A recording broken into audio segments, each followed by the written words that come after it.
eu tô com o grande Mike Gurnari. Oh, man.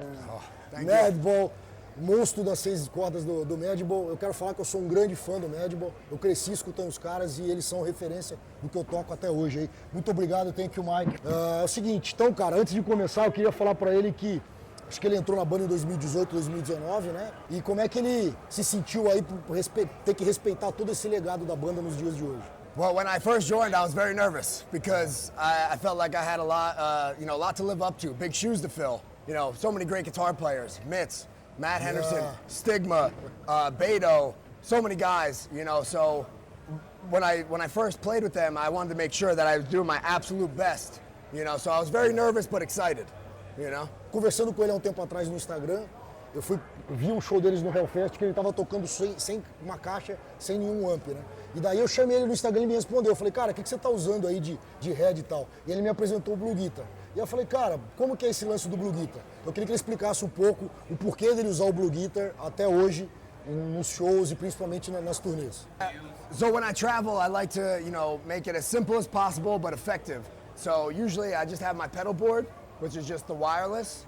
This is a signal splitter, which I use with the noise gate. So this way I can... This is a simple splitter. Yeah, signal splitter. So this way the Zool with the key input, I can run it into the front of the head and the back at the same time. Okay. So that's why it's super quiet. When I stop, it sounds like it's off. Okay. That's the point of the key The Zool is input. the best for this. The best. And I just have the mini, one knob. It's got the one switch. That's it. Yeah.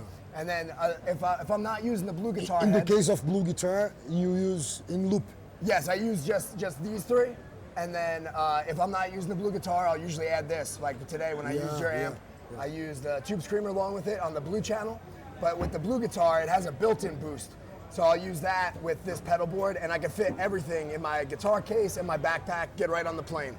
Agora falando um pouco dos amps, cara, sim, o som do Madball a gente escuta muito a característica principal do 5150. Mas eu queria saber se ele usou algum amp diferente para a gravação do disco novo, se ele curte outros sons, tipo Marshall, tipo Soldano, tipo mesa Blue Rectifier. Yeah, I mean, there's all sorts of amps that I love. I mean, typically for Madball stuff, I use I have a 5150, the Ivory 50 watt 6L6 head at home. I love that one. He was nice enough to let me use his Stealth, which I love. Yeah. The Blue Guitar, like I said, for traveling. And then other than that, I love, last night I used a dual rectifier. That sounded great. I did the same thing. I used the orange channel with the Tube Screamer in front of it. And then I used to have a Bogner Ubershaw back in the day. I thought that was amazing head. And then on the record, I used a Bogner Ecstasy and then a dual rectifier plug-in. So it was both those, yeah. Eu recentemente agora eu sou um artista Synergy Brasil. Queria que ele falasse um pouco se ele conhece os equipamentos Synergy, que tem os módulos do Ubershaw, como ele falou, o módulo Bogner Ecstasy, se ele já testou, se ele curte também essa tecnologia. Yeah, before I got the Blue Guitar, that's actually what I was gonna get. I was gonna get a Soldano Synergy preamp and the VHT, the Pitbull. I used to have a VHT Pitbull back in the day too. That I loved. It had the graphic EQ on it.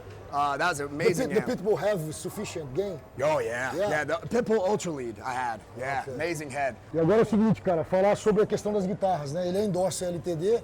Então, assim, eu queria que ele falasse se tem alguma diferença, se ele sente alguma diferença entre as LTD e as custom, as ESP mesmo. Yeah, the ESPs are I've actually never played one. An American-made ESP, I just never got my hands on one, but I've heard nothing but amazing things, which I'm sure. Yeah. I started playing LTD in 2001, and I just stuck with it ever since, and then when I joined the band, I got the endorsement, and this was the first guitar that they gave me. Actually, MH-1000, Evertune, and I put a Fishman in the bridge too. Influence. Yeah. So right off the bat, I just always thought they looked cool, but I really started playing them because they stayed in tune great, even before the Evertune. Okay. They stayed in tune really well. Vamos ver se isso é verdade. Ele acabou de tocar, fez um puta show de hardcore. Stay tuned. Yeah, this doesn't go out of tune. Once you lock it, the Evertune works 100%. It's amazing. I love this thing. I don't tune on stage in between songs.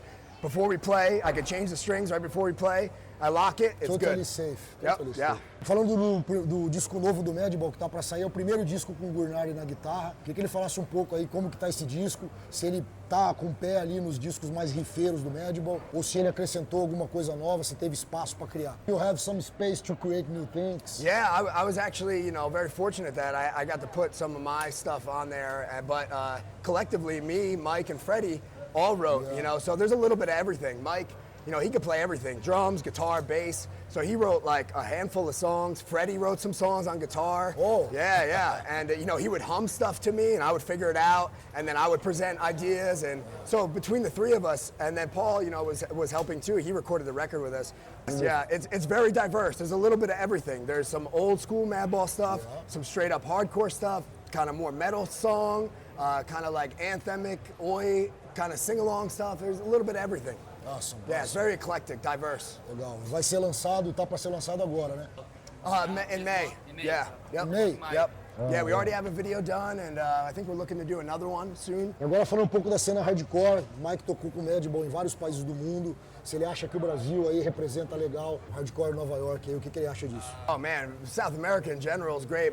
Brazil is wild, man. The last couple times we were here, the shows are phenomenal. Hardcore these days, I think it's definitely at a high point. There's lots of young kids getting into it, and especially in America, there's more festivals happening. That's not really something that happened in the past. Yeah. So they're having these big festivals, and tons of kids show up and go crazy. And I just focus on the good stuff. I don't worry about all the negative stuff. That happens with anything. I don't care if I just focus on the good stuff and like to have fun and play music with my boys, my family, and that's it. But yeah, the hardcore scene these days, especially in America, is definitely it's getting there. And you represent 100% what is hardcore, man. Oh, thank you so much. Thank you. It's a pleasure, man. Thank you so much. Isso aí, rapaziada. Puta cara, gente fina. Valeu. Tamo junto.